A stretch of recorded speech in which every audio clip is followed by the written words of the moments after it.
Go ahead. You know, you can just get a mental image of falling back. You don't have to actually do it physically, but a mental image of falling back. You're just letting go. When you're, if you're going with it, if you're not worried about falling back, if you don't have any of those psychological worries, I'm just talking about the sensation of falling back is a sensation for me of just, you know, expanding, of just letting go. Yeah, that's it. That's it. That's it. Okay, let's see. 7 points of posture. Legs loosely relaxed. Finding the center of your seat. Lower back has this little arch, which should come from releasing the hips and not from arching the back. Okay. Really. It's Okay. a release of the hips. Uh-huh. Always just a release of the hips. That'll give you the arch we're talking about. Okay. Arch of the back is going to screw you up, but it's a trap you cannot probably not fall into if you're working with this stuff. But just be aware of it. You're going to be a whole lot happier if you release those hips than you are if you just arch your back. Okay. You know, if you don't collapse in the front, this is going to be a big help. And then you're going to discover that strong back. And you don't want to just like freeze a strong back there. That's not it. That strong back comes from just being right everywhere and sitting there for 1,000 years until you're just like Talopa, you know, he's got a strong back, but he had to sit there a long time to work through his shit. You just gotta be like Sitting Bull. Sitting Bull earned that dignity, earned that posture. You're gonna earn that posture from your work, either an Alexander, should be an Alexander off the cushion all the time, but you better be on the cushion a lot to learn these things, then you get to a point where you can apply it on everywhere all the time, but you're still going to be real happy when you're sitting immovable and you're going to have a really strong back and an open front, you know. You're going to benefit from the peace that's generated from that and the inside. Okay, hands. Hands is a interesting topic. I happen to be able to go on and on and be able to go on and on about hands. I guess this is the time. So I would say, you know, in the COGUs, they like this posture some, but Trump Rinpoche never taught it. Trump Rinpoche taught two postures.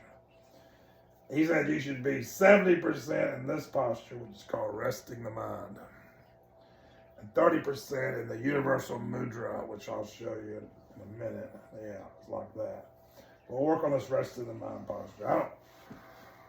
In some ways you can say there's nothing to do, but I am telling you, having beautiful hands is so unbelievably powerful and skillful.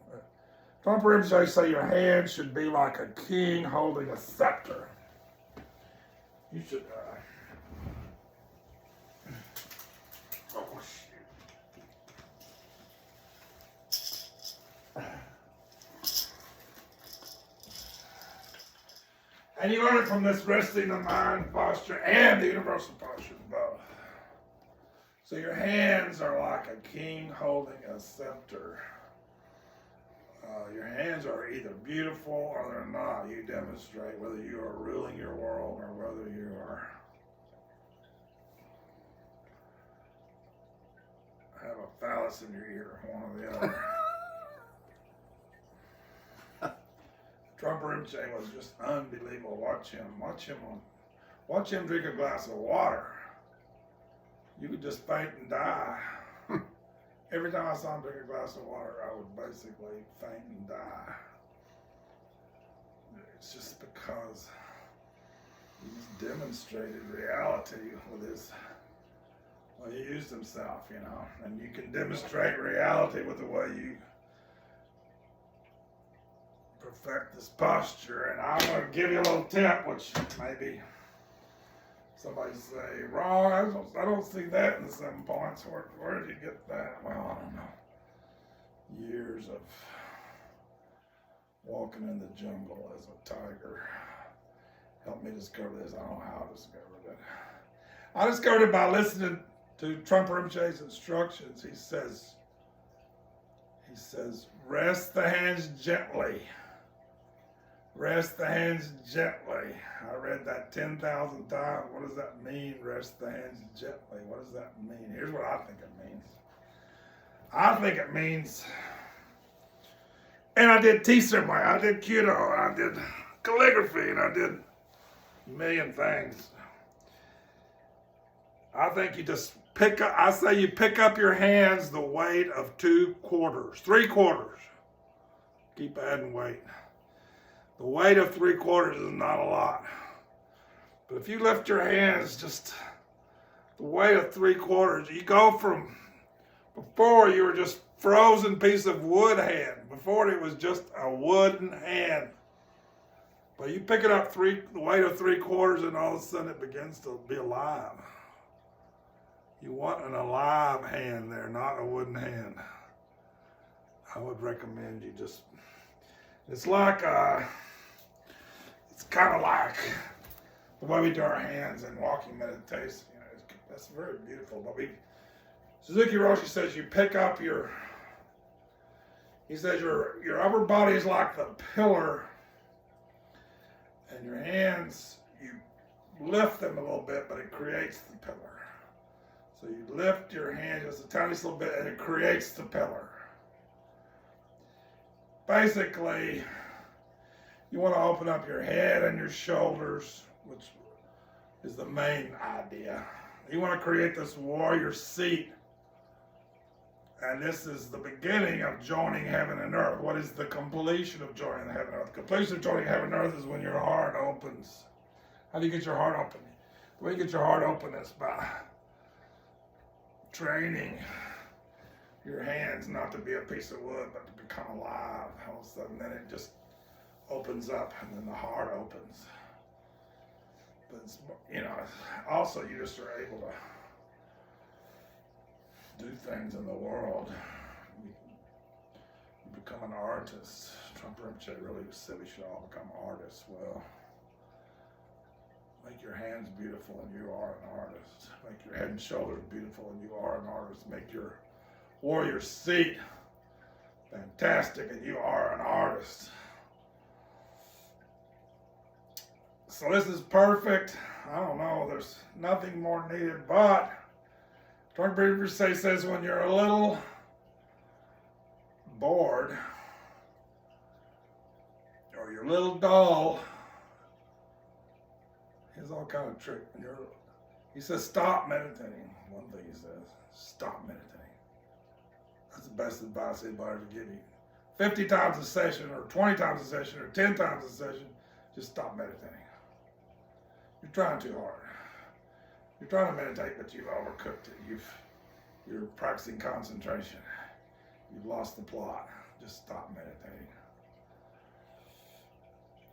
About 30% of the time, 20% of the time, if you need a little pickup or whatever, things just aren't going well, just adopt this universal mudra as your hands. And the way you do it is left on top of right, these 2 knuckles go together.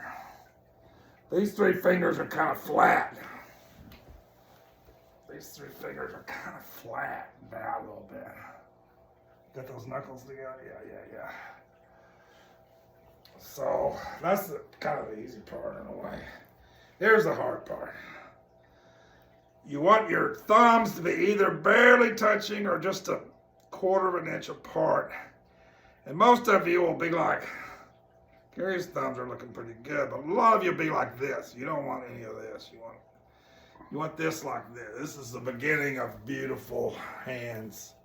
Is this thumb is not like that, it's like that.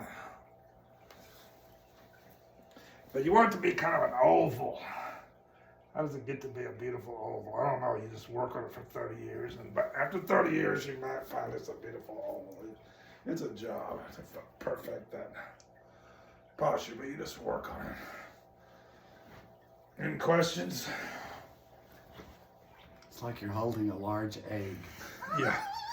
Here's a good advice I got from Rev Anderson Roshi. He says, your hands are always touching your stomach and your legs. You never let your hands get to where they're not touching both your stomach and your legs. Just barely touching. Yeah. These are all energy circuits that are in the body. Yeah. But the mind can be aware of them. Yeah. With practice. I don't know if you get good at that, you're all of a sudden you become an artist, you become a Buddha-like being. I don't know. As long as our hands are a piece of wood, we're gonna have trouble opening our hearts. I think. What do I know? I don't know anything, but I practice my hands in meditation, and I practice my hands in post-meditation. I'll forget mostly in post-meditation, but if you do calligraphy, or if you do judo, or if you play an instrument, or if you play a lot of things, you ride a horse, you play baseball, you play golf, they're all like the same. So that's the hands part. I don't know what there's anything more to say. Oh, there's one more thing to say. A lot of people, you always want your hands to be like not touching your knees. What you do is you pick up your hands and you let your arm drop. And you're going to have a tendency to grab. We have a tendency to grasp, and one of the ways we do that is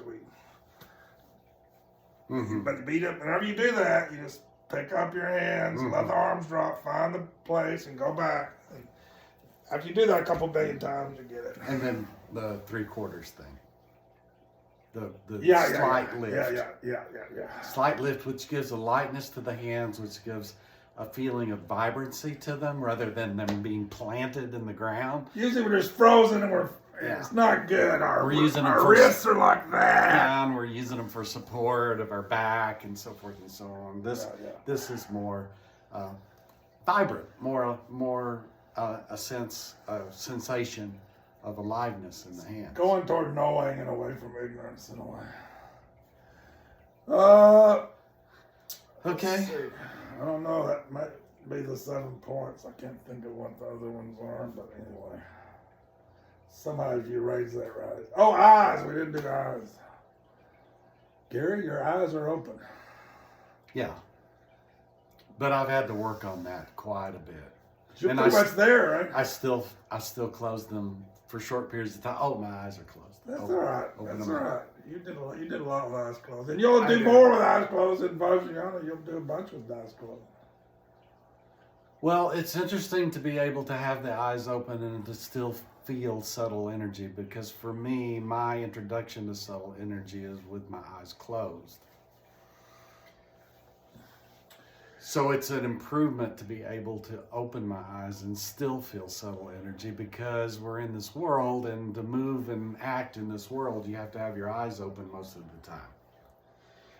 So, we could really go into this eyes thing, I guess we will, because I don't know what else we're going to do. But the different levels of the gaze?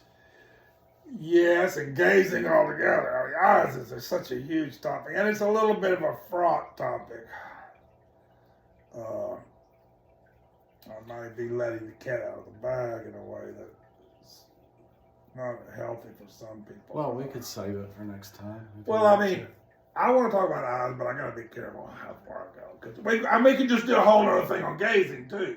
Yeah. I've done a little on gazing. We can do a whole different thing on gazing. But the basics of gazing are right there in the instructions. So I think it might be, and we need to give the eyes are part of the deal. That's part of the 7 points of posture is the eyes. So eyes are open. This is maybe not exactly the way everybody would teach it. I never have figured out the official way to teach it. Here's the way my understanding, the way I teach it is probably wrong, but I wish somebody would correct me and tell me the proper way. Trungpa Rinpoche taught us a way of meditation. He called it Shamatha Vipassana. Then the Sakyong, this is paraphrasing, maybe I'm putting words in his mouth, but I'm going to say it the way I think it is. he found a bunch of Western students who were not trained, not tamed, you know. He couldn't figure out what was going on, you know. Well, Western students cannot be tamed, probably. That's the deal. Or, you know, they just need extracurricular work. So he gave us the extracurricular work here. He introduced a wholly different technique. Not really, but a little stricter version of Shamatha. Trungpa Rinpoche taught a very advanced version of Shamatha Bhajan, and maybe we need to go back to square one and try a little, I call it Shamatha 1.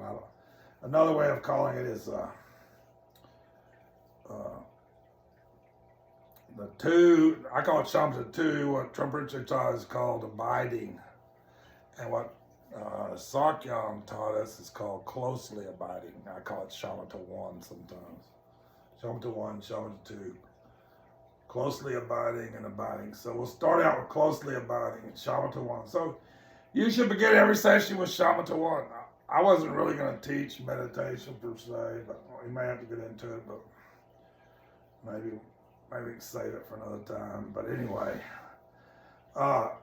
in the closely abiding, I'll just do the real quick version. So in closely abiding, we're working with our breath, you know, which is getting beyond our remand here to just take posture. But in the closely abiding, we equally attend to the in-breath and the out-breath equally. We're still interested in the gaps, in-breath, out-breath. There's not really a sense of just dissolving on the out-breath, and that's the whole thing, you know, like in Shamatha 2 or like in the abiding aspect. But they're both there. It was both taught from the beginning, but Trungpa Rinpoche just let us learn how to sit, and then he tried to rein us in, you know. Anyway, closely abiding. You're pretty strict. I mean, it's like strict. The way you relate with thoughts is exactly the same. There's no difference. It's just, I don't know, you got a bigger club. I don't know. You don't really want to use a club for this, but you're just a little stricter about thoughts wandering off, you know. Just are a little more dedicated to coming back as being the main point somehow. But the eyes have a big part to play in this. He says your eyes are like looking down your nose. So things change when you raise the skanda up a little bit. But before it was like your gaze in Shamatha 2, in abiding, your gaze is 2.5 feet. Or before it might have been 2.5, 3 feet. Shakyam's kind of brought it in a little bit. Let's say in the beginning days, it was whatever, 2 to 3 feet in front of you, your gaze. But when you raise it up, that makes it go a little further, you know, so maybe 3.5 feet with this taller seat. In front of you is your gaze for Shamatha 2. Shamatha 1, I'm going to say your gaze is with the tall seat, 1.5 feet. You know, his gaze are going to be like, you know, here. Whereas 2, his gaze is going to be like here. So I can't see all that, but he can. Anyway. So your gaze is very close, which is it's like making your horse and having a smaller space. It's like tying you in. You can't wander around as much. But then every session you should start with closely abiding after certain period of time, particularly if your mind is very stable. If your mind is wild, you can just stay there. You need to just stay there probably. But if your mind settles down, becomes settled, then you can shift to Shamatha 2. These things are so subtle. Every time, start in Shamatha 1. I don't care if it's for 2, 3, 4 minutes. Settle your mind, and then you can shift to Shamatha 2. Or if your mind is not settled, just stick with Shamatha 1 longer till it does so. Okay, so the eyes, the gaze. I'm just going to teach it the way I learned it and the way it's my process that I went through. I didn't have to deal with any Shamatha 1 in the beginning. My gaze was supposed to be 2.5 feet out there. But what I discovered was, you want a chair, Gary? I'll put you in a chair if you want. This posture's fine for me. You can have a chair. Take a chair. Take this chair over here, this nice, comfortable chair. Let's see.